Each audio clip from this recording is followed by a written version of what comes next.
to get settled into your seat. We're gonna give a couple of minutes for our friends to join us.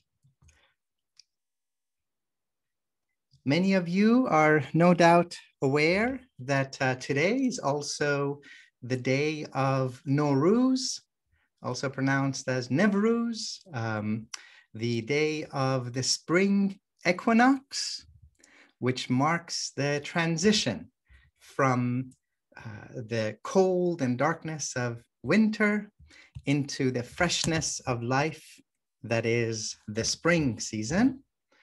And there's one point of view from which every season has its place, every season has its beauty, that if the whole year had the same temperature, well, we would call it Florida.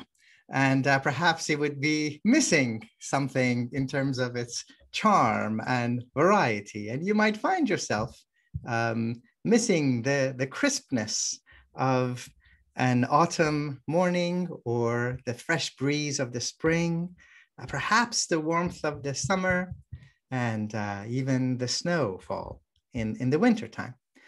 So there's that perspective from which every season has its beauty and every season has its place. And there's certainly a way in which it is lovely and beautiful for the life to be rejuvenated by having an opportunity for the life force of plants and of us to go back to the roots and be rejuvenated and then re-emerge as blossoms and as fruit and as a harvest. And then there's another kind of symbolism in which there is something about the movement from darkness into light, to be bathed in the light, to be embraced in the light. And what the scientists, of course, tell us is that the spring equinox is the time where the rays of the sun are shining directly upon the planet. It hits us as we are at the equator and all of the tropics, we are directly embraced by the light. And in that symbolism, I wish you a blessed Nowruz. I wish that you may be wherever you are in this very small and beautiful interconnected planet, that there is a movement towards the light, towards the one, towards the recognition of the sanctity of this very small planet, third rock from the sun, the oneness of humanity, the oneness of divine teaching, and the oneness of God. So there is something to celebrate. I'm mindful of the fact that this last year has been an extraordinarily challenging one for so many people. Many of us, myself included, have lost loved ones because of the quarantine and the pandemic and the virus times that we find ourselves in. So many of you have also felt additionally the hardship of the economic times, the distance from friends and loved ones. And I would be remiss if this time of transition did not give us an opportunity to pause long enough and to pray, hope, aspire to both receive and create a different world for all of us. Some of you might be joining us for the first of these virtual chai sessions. I indeed have my cup of chai. I hope many of you have as well. If you have your chai with you, I raise my cup of chai to you and I salute you with your drink of choice. May it be kosher halal. And we're not just witnessing the newness of spring, we are also witnessing the newness of life, new life. So the last time that we were together was February 27th. Little did we know at the time, but that day was the day before my wife, my beautiful wife, Karina Jan, who is sitting at the amongst us. And I'm going to pin her for 1 second. There she is. Was able to to be with us. And the very next day she went into labor, and we have been blessed with a young one that is permanently now attached to her, as is the condition of this world, both manifest and hidden at the same time. So there is a baby there, and the baby is also slightly in a state of being under the veil of loving protection. So thank you, all of you, for your prayers, your thoughts, your good wishes. Some of you had reached out, sent out messages. You know this, I think, from the conversation we had last time. The whole inspiration for these Illuminated courses is from Corina Jan. That I don't know of anybody else who in the 9th month of pregnancy would have been patiently editing the videos that many of you are watching now, and designing the set, and offering helpful corrections and edits, and more than anything else, inspiration. So my deep, heartfelt gratitude to Corina Jan, to our little baby Aya Noor. And Aya is a sign. It's a sign of God, someone, someplace, some teaching that when you see them, it points you back. It calls you home towards a reminder of God. And Noor, of course, is light. God as light. God is the light of the heavens and the earth, and the light of God. And in an acknowledgement of our connection, she has 2 middle names, Noor and Maria. Maria, a variation of Maryam. Also the name Maria Traben, a wonderful, renowned Swiss herbalist, because there's great wisdom that comes down to us from the realm of herbalists. And one cool bonus factoid for impressing your friends, within the language of the Qur'an, the word for herbs is the same word as the word for stars. Herbs, najam, nujum, are celestial. They're heavenly entities. They're not just plant stuff that is growing on the earth, right? And a body of knowledge that truly knows how to take in that herbal tradition calls us back towards our celestial origin. So we hope and pray that this little, beautiful, never sleeping baby,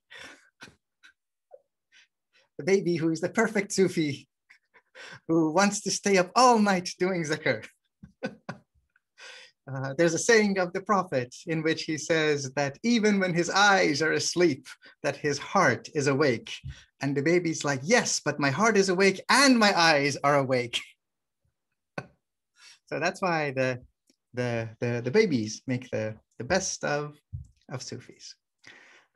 Anyway, with your permission, we're gonna start going over our lesson for today. And one of the ideas that we had, and this is a response to many of you, is we want to have a conversation that is both open and also guided. So we want to have opportunities to hear your thoughts and questions and reflections, experiences. And we also want to have opportunities to go a little bit more deeply into each one of the lessons that we have had. So this is not by any stretch of imagination something that is obligatory. No one's gonna, if you ask a question that is not from the lesson of focus for that day, you're not gonna be kicked off of Zoom. But it is an opportunity to have that sense of going more deeply, perhaps a little bit more slowly. If you watched this lesson number 4, you might have come across the teaching from the great South Asian Sufi Bulleh Shah that Pir Murshid Hazrat Inayat Khan tells the story so beautifully of a young child who was sent to a school in his village, and the teacher ends up trying to teach the students the alphabet. So he starts by writing the letter Aleph on the board, and all the students copy Aleph, Aleph, Aleph. Well, the next week he's ready to move on, and so he or she writes the letter Be, and all the students are writing the letter Be, Be, Be, except for the young child, Bulleh Shah, who is so devoted to the Aleph that he just keeps writing Aleph, Aleph, Aleph. And then the students are already moving on to the next letter, Te, and The, and Jim. And Bulleh Shah is still just writing Aleph, Aleph, Aleph. And, the teacher is frustrated. He's like, my sweet child, we're moving on to the next lesson. You're falling behind. The other students are learning so many letters. Why are you stuck at the first one? And Bulleh Shah very devotedly just keeps copying that one straight line. Looks like the number 1. And eventually, the teacher, she tries sweet talking, being affectionate, encouraging him, gold star. Doesn't work. Tries maybe offering some good old Eastern forceful encouragement to get the child to move. That doesn't work. Complains to the parent, nothing works. And so eventually she throws up her hands and it's like, this child is deficient. This child doesn't have what it takes to learn the alphabet. And the parents, in great shame, take the child back, and the child runs away into the forest. And there Bulleh Shah spends years and decades, and to the point that everywhere that Bulleh Shah looks, he sees the Aleph. When he sees the tree, he sees an Aleph. When he looks at a blade of grass, he sees an Aleph. When he sees a bird in flight, he sees the shape of Aleph. He does this so much that he himself becomes the Aleph. He comes back, perhaps 50 years later, goes back to the same village. There's the same teacher, now an elderly person, walks in, and the teacher says, I recognize you. You are that deficient child. You are the one who couldn't learn anything other than the Aleph. Have you managed to learn anything? Bulleh Shah says, yes, I have. He says, okay, go to that wall. Here's a piece of chalk. And Bulleh Shah goes and writes. What else is he going to write? Aleph. He says that the wall splits in 2, shatters. And then the teacher bows down at his feet and says, you have learned one thing, but that one thing is the only thing. It is the primal thing. That one Aleph is all you need. Part of the hope that we have in setting aside these hours is to honor that tradition. To honor the tradition that, yes, it is beautiful and tempting, and frankly, my own inclination to pile up story after story, line of poetry after another, an example from this Sufi and that sage and that mystic and this philosopher. But perhaps there's also something to be said about a more deliberate pace in which we try to learn the one thing, the only thing. Having had this baby, Aya Noor, has been a great reminder of that. Because on those blessed times where she's not fussy or crying or sleeping or pooping or peeing on me, there are those moments in which she sleeps like a baby on my chest. And what I find is I'm looking at her, and as she breathes, I breathe. If she takes a deep sigh, I utter a deep sigh. That everything else in the world gets blocked out. And you settle down and concentrate on that one thing. That's the power that these beautiful beings who are still not fully here, they're still celestial beings learning how to inhabit a body. And sometimes with some of the sages that we come across on our journey, they're not all here. They are in many ways liminal being, threshold beings. So I want to start us off by giving us an opportunity to perhaps listen to a minute or so of a beautiful recitation. Since we're talking about the Be of Bismillah, this is quite possibly my favorite Sufi musician. Many of you have heard his music before, but it's always good to have a chance to listen to Uruj. Uruj Govenj and the Ocean of Remembrance. We're going to listen for just about a minute.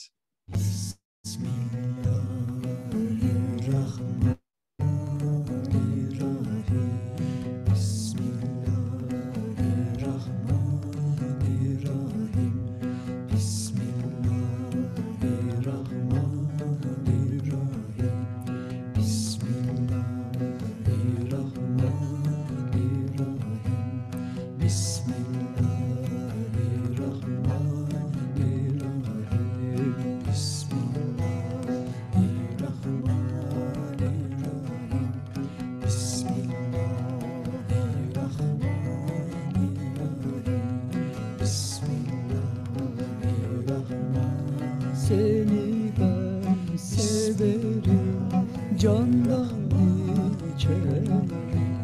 Seni ben severim, candan içerim. Yorulma. So,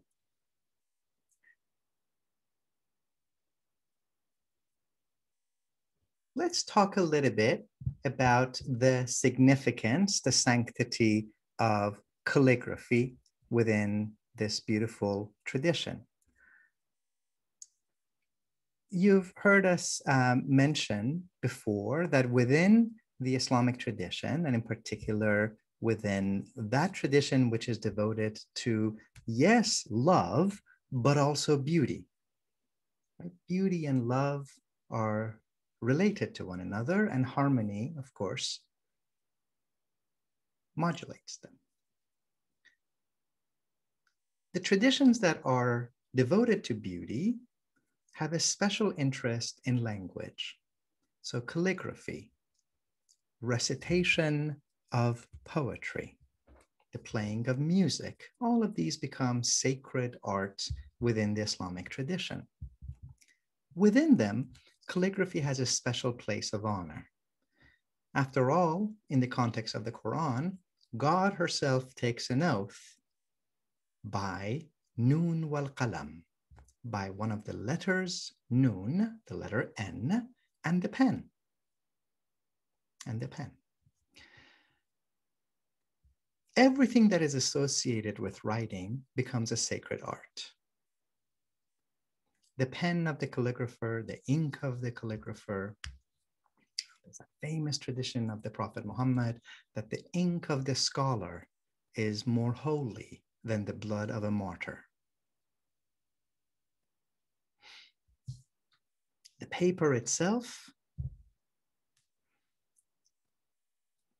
and one of the sages of this tradition, Sayyid Haydar Amoli, who comes from a Shia tradition, he offers a beautiful metaphor for us to think about the way that calligraphy functions in our tradition. He says, most of us, when we read, we look at the letters on a page, right? Whether in Arabic, Persian, Urdu, Ottoman, we're going from right to left, or in English, we're coming from left to right.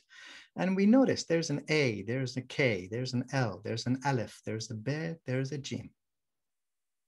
He says, but the letters represent no meaning of their own. The letters in and by themselves do not have any inherent value.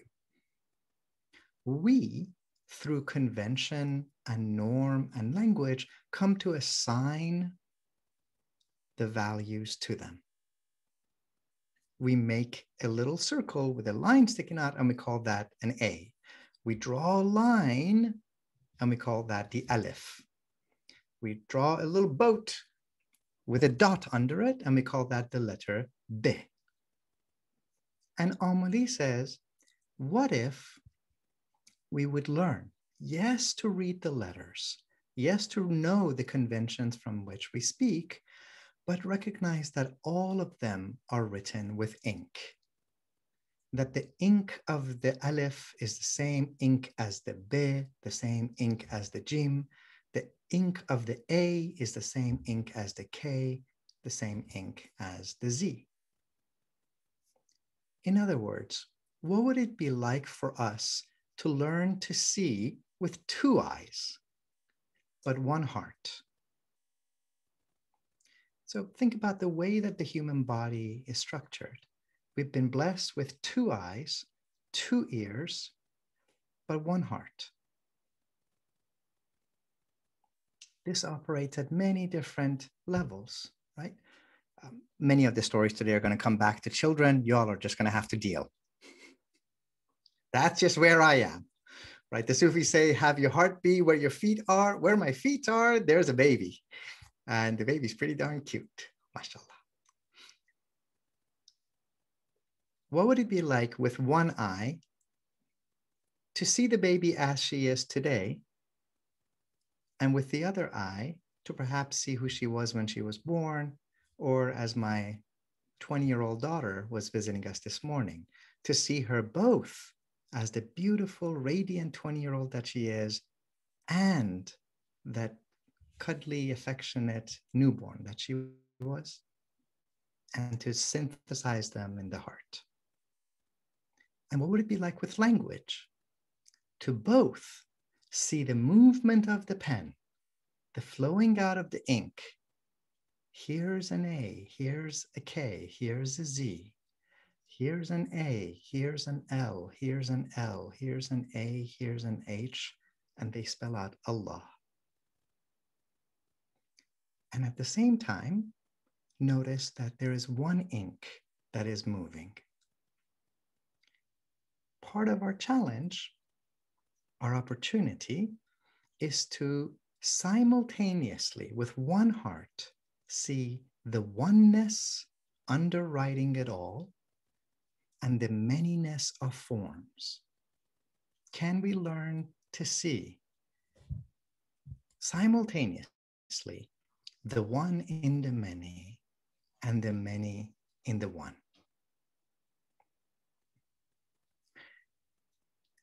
It's interesting, if you've seen this lesson or if you're familiar with this teaching, you would know the basic gist of where we're going. There's a famous statement that is attributed to Imam Ali,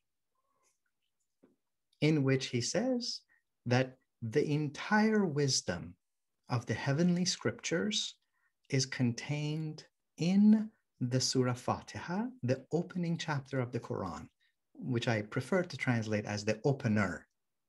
The Fatiha is she who opens. It's what opens the Quran, it's what opens the prayer, it's what opens up your heart. The sum total of all the heavenly wisdom is contained in the Fatiha. The wisdom of the Fatiha is contained in the first line, Bismillah ar-Rahman ar-Rahim, in the name of God, who is all merciful, ever filled with love and compassion.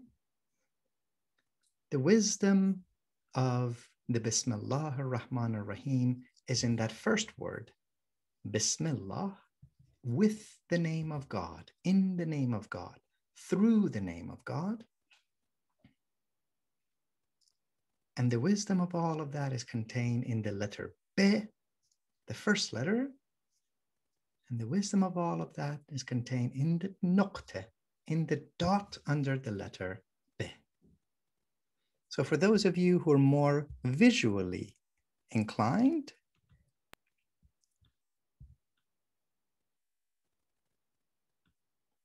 here is the letter B.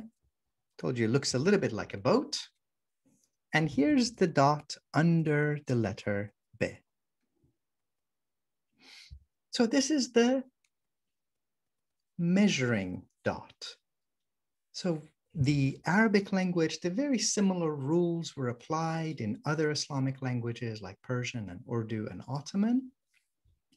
And what the scholars came up with, what the artists came up with, was a system of writing in which you could make a circle and every letter, like the Aleph, the first letter, is comprised of a certain number of dots. The letter B, which sits above the line, is made up of a certain number of lines. And remember how we talked about love, beauty, and harmony. What makes writing harmonious is that in calligraphy, the number of dots that make up the different letters were said to have a relationship with one another, so that the first letter Aleph and the second letter B would be in harmony with one another. This style of calligraphy is something that the calligraphers traced back to Imam Ali, the cousin and son-in-law of the Prophet Muhammad, the person through whom the mystical knowledge of the Prophet enters the community. When Ali offers that statement that the sum total of all the heavenly scriptures is included in the opener chapter, and the opener chapter in the Bismillah and in the Be and in the dot under the Be, he ends that statement by saying, and I am the dot under the Be. I am the dot under the Be.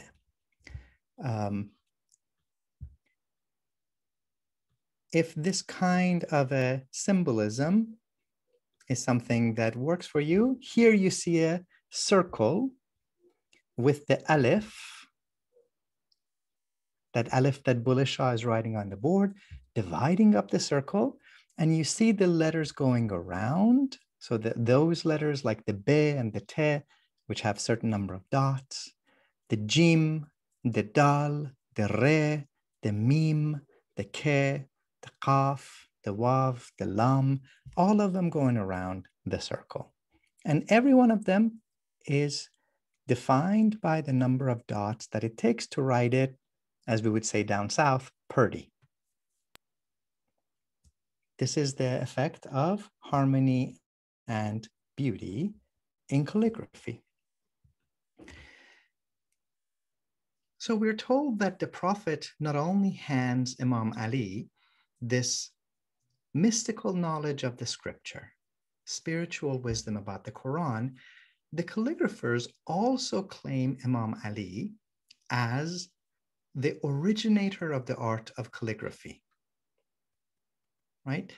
I know the language is a little bit Western, but you could call him the patron saint of calligraphers. They look back on Ali as both the inheritor of prophetic knowledge and wisdom and the initiator of the art of calligraphy. In fact, one style of writing calligraphy, I used to always struggle to figure out how to describe these arts to my students until an 18-year-old student in my class was like, oh, they're fonts. And I was like, right, yeah. And just as, the different fonts have different shapes for each letters, the Kufi font and the Nastali font and the Shikaste font, they look slightly different. Perhaps the most classical font in Islamic calligraphy is the Kufi font, which is the favorite one that is used for writing in Islamic architecture. And the Kufi font is said to be the creation of Imam Ali.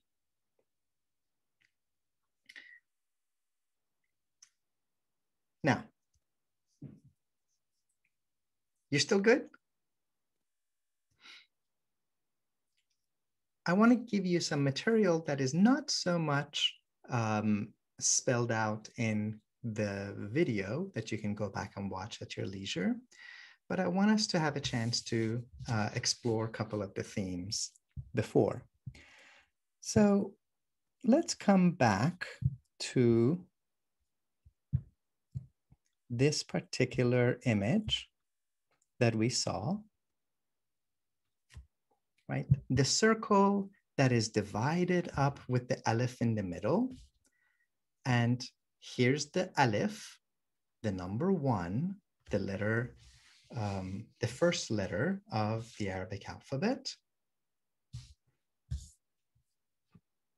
And then here's the letter B, the second letter of the alphabet with that primordial dot underneath it.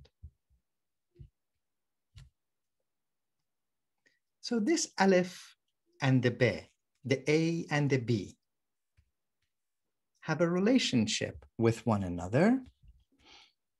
So we're going to go deep into metaphysical ocean of meaning here. Buckle up for 1 second. Within the language of the Qur'an, the Prophet Muhammad, of course, is known by a few different names. Most commonly on earth, he is called Muhammad. In his aspect as the spirit of guidance, the prophetic light, the light of God that shines through all the prophets and all the saints, he is called Nur Muhammad, the light of Muhammad. So there's one God, and God is the light, and the light of God, the same light, shines through all the prophets and all the sages. And in a heavenly context, in the celestial world, the prophet is known by the name Ahmad. Ahmad. In the 61st chapter of the Quran, Christ is said to prophesy that there will come one after me whose name will be Ahmad. Ahmad and Muhammad are both from the same root of praise. So Muhammad is a praiseworthy one. Ahmad is more praiseworthy. And Ahmad begins with the letter Aleph. Ahmad begins with the same Aleph that Allah begins with. So here's where we're going to go deep, deep into the ocean of mysticism. The Aleph splits the circle, as you see here. And those sages who come through the school of Ibn Arabi say that what the prophets and the sages represent, right? Remember how we talked about, you look at a baby and they're not entirely here because they're still celestial beings that are learning to occupy a body. We're not calling prophets babies, but what we're calling is that the babies have a prophetic quality. The babies have a saintly quality. That's why you can't help but adore them. You bow down to them. You turn your own life upside down out of that aspect of love, which is the same love, the same devotion that people bring to the prophets and the saints. And here's what they say. The being of the prophets is like this aleph that splits the circle, and they stand in the middle. On one side is the unseen divine realm, and on the other side, there is the world of materiality and incarnation. And the prophets are the threshold. They are the barzakh. They are the ones who stand between the seen and the unseen, the manifest and the hidden, the zahir and the batin. So there's a mystery to Aleph. And there's a mystery to the letter B. This works in Arabic particularly well. They say that the reason that the letter B had the honor that it did is that it was the only letter of those first letters that looked like the B that had the dot underneath it. The dot of the letter B goes under the line. And that if you wish to become someone who receives that pure drop of ink, well, there's an element of humility involved. There's an element of receptivity involved. There's other letters that look like the be, but the dots go above it. But if you want to be the inheritor of the light of the prophets, there's an element of receiving, of being humble, and indeed being like the soil that takes a seed to its bosom, takes the seed inside, nurtures the seed until it rises up.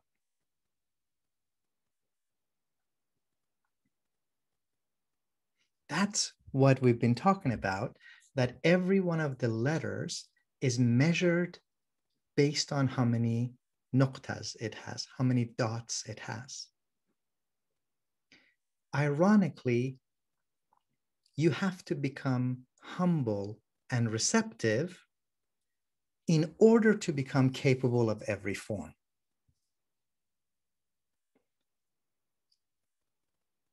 As the great sage Kharaqani says, you have to become nothing. Give your nothingness to God so that God can make you everything. And that is reflected in the letter B, that it was the only letter humble enough, receptive enough to want to receive the dot at a level of modesty and humility. And because of that, all the other letters become expressed through that dot. So it became nothing so that everything can be expressed through it. A couple of other quick points, and then I'd love to invite you. This could be a good time to start, by the way. If you've got some questions and comments, please feel free to type it in the chat line, and we'll try to get to them as we can. This combination of humbleness and majesty,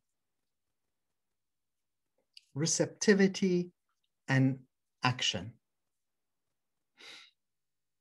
I know we have quite a few friends here who are familiar with traditions that come out of the South Asian context, whether it is the Chishti tradition of Hazrat Inayat Khan, or it's the teaching of Baba Muhyiddin, or any of the other great South Asian traditions. You might be interested in knowing that there is also methods of calligraphy that connect together the letters of the alphabet to the four elements: the earth, the water, the fire, and the air. So some letters are said to have earth qualities, water qualities, fire qualities, and air qualities. And that's a whole body of knowledge that is developed.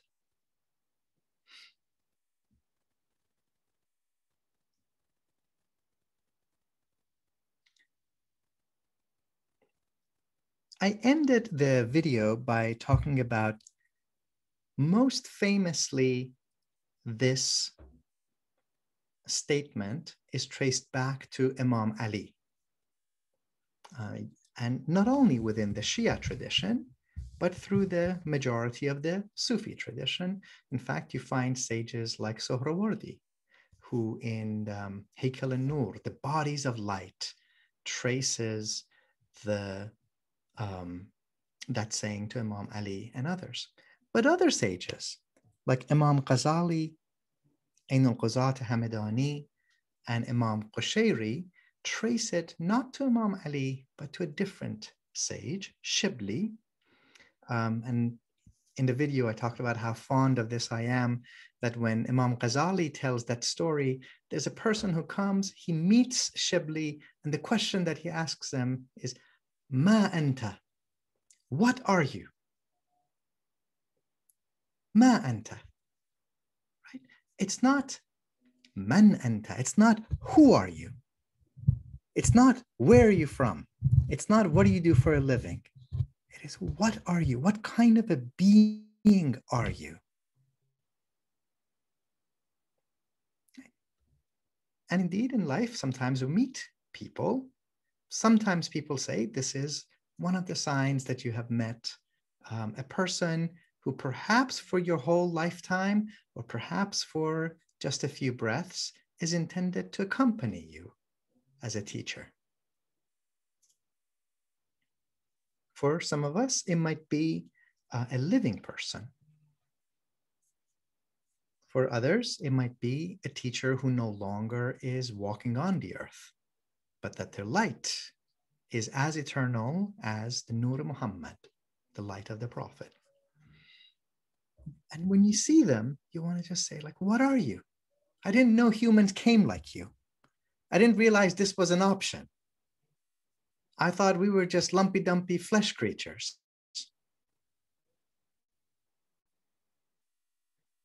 And there's always that implication of, how can I become like you? I really would like to have whatever it is that you're having. And the answer that Shibli gives in that version from Ghazali and Qushayri and Ain al-Qazat is the same answer from Imam Ali. I am the dot under the bed. I'm the dot under the bed. The fact that the statement is traced both to Imam Ali and to Shibli is a reminder that the same one insight is present in multiple teachings and multiple teachers. It is not only that Ali is the dot under the beh, and the rest of us are just screwed. No, the prophetic light overflows. It cannot be contained. In the sub-Saharan African tradition, the Tijani, the Muridi traditions, they use the term flood, right? The divine barakah floods your being, overflows, spills over. It fills up the being of the Prophet and spills over. It fills up the being of Imam Ali and spills over. It fills up all the different Sufi paths and spills over. And may it at some point come to spill us over. If you want to change metaphors for 1 second, just so I'm not accusing myself of stating that the Prophet and Imam Ali are bounded beings, right? This is a question that Rumi and Shams have with one another, where Shams comes to Rumi and says, why is it that Bayezid Bistami said, glory be to me, Subhani, glory be to me. Look at how great is my state.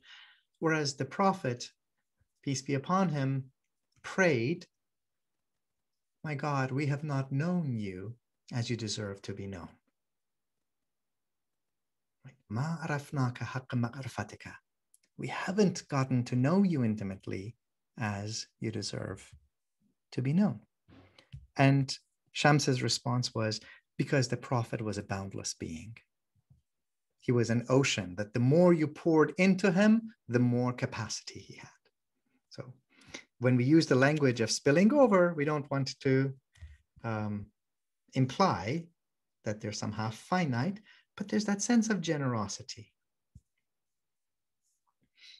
I see in the chat line, some people are asking about different aspects of calligraphy, the elemental quality of calligraphy and what have you. So not surprisingly, perhaps, the art of the calligraphy, particularly in the recent centuries, this is a living art form. You could argue that there's some art forms like classical poetry, perhaps, or maybe even mosque architecture, if your tastes run in a certain direction, that we just don't make things as beautiful as we did 500 years ago. Calligraphy is an exception. the examples of calligraphy that are being produced today are certainly on par with anything that the Muslim calligraphers have ever done. And here's the interesting part. In many countries, the majority of calligraphy and illumination art is being done by women. So I'm going to suggest 3 short articles for those who want to have more of a sense of this material. And I'll send you the PDFs. And when you read them, you're going to be like, oh, he didn't make this stuff up. People have actually said this stuff before. Or you might say, he plagiarized all of it. You know, there's very few truly original ideas. We're all borrowing from one another. And there's also a number of extraordinary female calligraphers who have been sharing their material and their insights online. I would encourage you, do some exploration. What kind of calligraphy speaks to your heart? Maybe share some of those examples with us. Our tastes are going to be very different. I've tried, I really have, to stretch myself to some of these more contemporary form of calligraphy that have a very modernist graffiti stuff. I can't do it. I'm stuck. I'm stuck in the 15th, 16th century. That's what I like. I'm a finite being of infinite origin, but in this bodily form, I like the stuff from 500 years ago. Your taste might be different. So find something. And I will send those 3 PDFs. One of them is by Anne-Marie Schimmel, who has a very hard to find article on the mysticism of the letters. And I'll share that with you. And then the other 2 are some online particular articles. You know, it's one thing to just say that calligraphy is a sacred art. How? How is it sacred? What about it is sacred?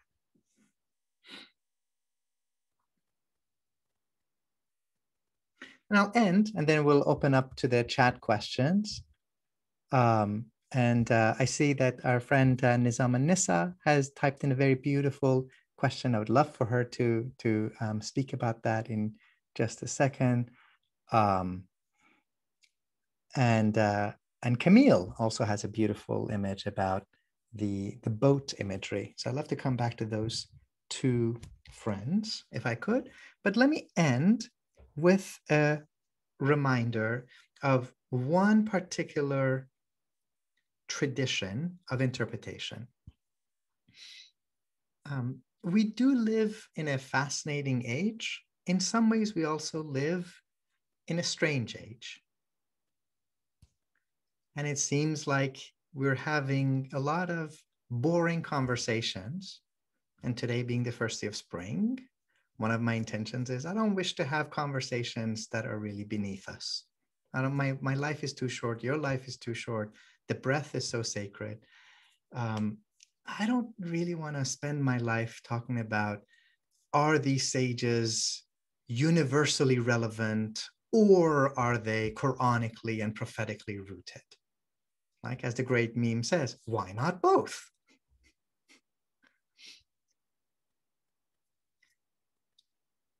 Some 35 years into reading Rumi's poetry, one of the insights that I have of areas that I need to grow significantly into are, yes, he has an intimate relationship with the Quran.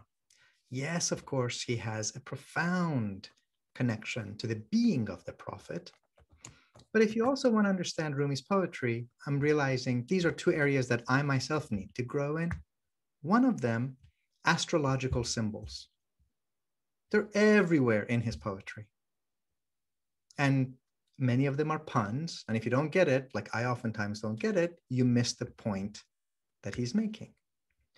And the second, and in some ways much more pervasive one, is that virtually all of these sages operated in a system where the letters, as we've been told, reveal the divine. Right? Remember that line from Ibn Arabi, we were lofty letters, not yet pronounced, latent in the highest peaks of the hills. I was you in him, and we were you, and you were he, and the whole is he in him. Ask those who've attained. He's using the gendered nature of Arabic language. In a different context, we could use she. We were lofty letters not yet pronounced. And so often, what these sages are doing in their poetry, especially poetry, is to come up with lines where the numerical value of one word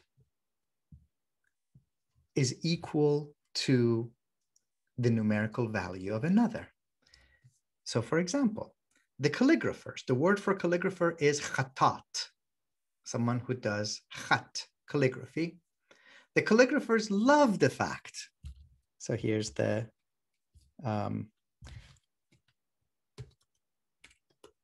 khatat. The numerical value of the word khatat is equal to the testimony of faith in Islam. La ilaha illallah Muhammadun Rasulullah. I testify there is but one absolute goal of deity, of worship, and that Muhammad is a messenger of God. And the calligraphers are like, hey, don't hate, appreciate. The word calligrapher has the same numerical value as a declaration of faith. Right? The one that I want to leave you with, and this is one that I had encountered it personally in my the time that I've gotten to sit at the feet of Turkish calligraphers. Everybody has a preference. My own preference is for calligraphy, the Turks. For poetry, the Persians. For music, South Asians. That's just my own personal preference. Yours might be different. I was sitting with some of these Turkish calligraphers, and they said, do you know why we so often draw the tulip? And I said, I don't know, because it's a beautiful flower. They said, and? So because beauty reminds you of God? I was like, and? So the word tulip in Turkish is called lale, which is written with an L-A-L-H.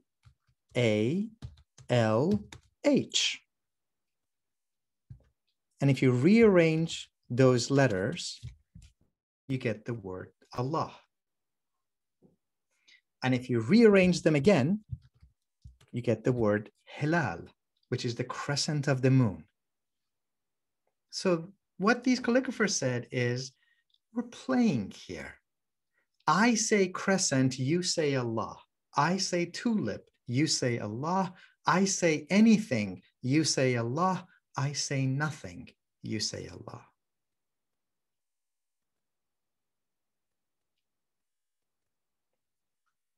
In English, of course, there's an E here and a double something there. But if you're writing them in the Islamic letters, it is alif, lam, lam, he.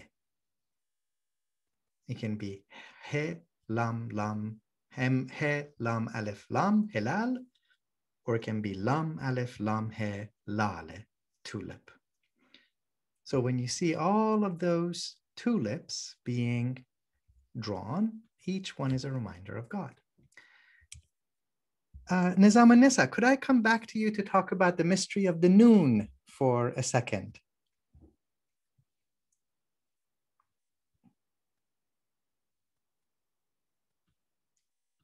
Go for it. Just unmute yourself. So my question was that Al-Halaj spoke about the location of the dot on a letter as being representative of your spiritual state. So the dot or the nukta under the bay, our aim is to move it up to the top of the noon, because we are going from creation to resurrection that way. So how would you relate that to Hazrat Ali talking about being the nukta? Yeah, to be honest with you, I had not read that interpretation from Hallaj. I would love to go back and read it. Um, in general, I don't necessarily feel the need to harmonize every single interpretation to come up with a consistent whole. Let the philosophers worry about consistency, right? What I think it's more helpful, more interesting if we end up looking at these as, in some ways, an example of a kaleidoscope of imagery. And so here's the noon with the nokta kind of above it. The example that I have oftentimes seen of the calligraphers that I've studied with, they talk about the noon, which is of course the one as in this verse of the Quran, noon wal qalam wa ma yasturun, the noon and the pen and that which writes by the pen, is they talk about the noon, this little curved shape, looks like the ink bottle. So they actually see in the letter noon a reminder of the sanctity of the ink itself. And that's the part that I had seen, but I'd love to go back and look at the Hallaj example also. Camille, friend, could I ask you maybe to also share the insight that you had had?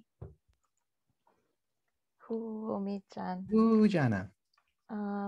Yes, I was looking at this beautiful letter, letter B, and I am always thinking of how I had learned that in the ancient mind, the sea was sort of a symbol of the material world and the unknown and the tension of being created and being material. And I'm an Anglican priest, so of course Isa is always in my mind, and I was thinking of him walking on top of this stormy material sea, in the tension of being human and of being connected to Allah. And then I see this little behjan that looks like a boat, and then the dot underneath, and it made me think of being subsumed in the chaos and the beauty of the world, and then the beh kind of on top, and perhaps we're meant to sort of dive in that way, and then in some, I'm trying to figure out where the connection is with the boat, but that was the image that came into my head. Yeah, thank you so much for that. You know, the boat symbolism, of course, is very present in this tradition as well. In particular, there's a passage that talks about the saints and the family of the Prophet represent the boat of salvation, Safinatun Najat, right? And you see the great examples of calligraphy in which the names of the family of the Prophet are written out as a boat. And I'd love to send you some examples of that. But you know, since you're looking for those great connections and traditions, ever since I started watching Ertugrul, my heart has opened up to Ibn Arabi in ways that it never had before. And Ibn Arabi has something to say about the dot as well. And this is something that for Ibn Arabi is both resident at the deepest heart of the Muslim tradition and simultaneously opens up to the most vast and expansive universal tradition. So he says that the primordial dot is equal to what he calls the Haqiqa Muhammadiyya, the Muhammadan reality, which is very much similar to what we were talking about earlier as the Nur Muhammad, as the light of the Prophet, the one light that shines through all the prophets and all the sages. And particularly for friends who come from a Christian background and a Christian contemplative tradition, the way that Ibn Arabi talks about this Haqiqa Muhammadiyya is very similar to the way that the Gospel according to St. John starts, that in the beginning is the Word, and the Word is with God, and the Word is a God, or the Word is God. So the Haqiqa Muhammadiyya is really the Logos. It is the Logos through which God creates. And for Rumi and for Ibn Arabi and for all these sages, this is the reason that God says, if it were not for you, I wouldn't have created. And that you, on one hand, is Camille, is Simi, is Nizam al-Nisa, is Zahira Noor, is Ginger. It's all of us, my beautiful baby Aya Noor. At another hand, surely it is the earthly being of the Prophet Muhammad. But then ultimately, were it not for you, oh, the light of Muhammad, oh, Haqiqa Muhammadiyya, oh, the dot under the beh, you are the cause of creation. And the fact that that you is put in the singular second person you, right? You are the whole purpose of creation. Your life is filled not just with cosmic significance, with divine purpose. That you are part of the divine desire for the whole creation of the heavens and the earth. And Ibn Arabi says that Haqiqa Muhammadiyya is what is symbolized in the dot under the beh, is the linkage between the primordial and the created.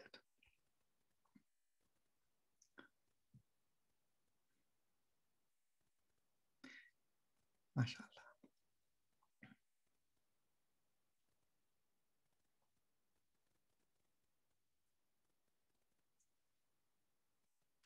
Any other last minute questions? I want to try to honor this notion of keeping these little intimate chats to 1 hour. I will send, inshallah, those 3 articles that I mentioned in a follow-up email, as well as this recording for friends who might want to listen to it. If you got the email, you probably noticed that for the next chat that we will have, inshallah, there will be, I think, the next 2 lessons. So if you have had a chance, try between now and then to watch those 2 lessons as well.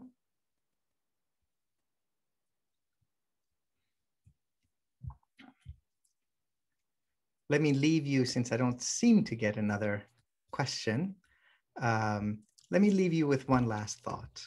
And this is a reminder of the work that we have to do in order to excavate, receive, internalize, and manifest these beautiful ancient teachings. For every one of these lessons, every one of the videos, there's been some thought and prayer and reflection and quite a little bit of work involved in researching classical Sufi texts, poetry, Quranic commentaries, the writings of Ibn Arabi and Rumi and Qushayri and Ghazali and what have you. And I was interested in what is it that people have to say about the dot under the beh. If you were to look in the writings of modern Muslim scholars, and my mama was here till this morning visiting us for Nowruz, and mama raised me right, so I'm not going to name names. I'll text it to you afterwards if you ask nicely, but I'm not going to name names. Mama also raised to speak the truth, so One of the most prominent of the contemporary Muslim scholars, somebody who's done as much as anybody to introduce Sufism and philosophy to the academic world, when he writes about the dot under the beh, he says, this is the seminal ink drop. It is the ink drop that drops like something from the semen. No pre-modern Sufi ever that I've ever seen looks at a pen and thinks of a penis. That might tell you a lot about modern scholars, even those who are of a Sufi orientation. But Rumi doesn't say that. Ibn Arabi doesn't say that. Bushairi and Ghazali and Ain al-Qazat don't say that. So I think it's really, we're sitting on a garden filled with blossoms and treasures. You are the inheritors of the light of the prophets. Each one of us is. And it is so important to bring these teachings to light. As I've said one time before, our traditions, all of our traditions, are like diamonds and pearls and jewels covered in dung, which is polite for shit. And part of our task is to wash them, to absolve them of the accretions of sexism and misogyny and racism and classism, homophobia, elitism that has covered up these jewels. We got to wash these jewels and then hold them up to the light and become something that's worthy of being called a follower of the light of the prophets, knowing full well that before too long, someone is going to come along and take anything that any of us have had to say and said, well, they did their best, but they sure brought a lot of their own mess, dung, to the process as well. So none of us have the final word.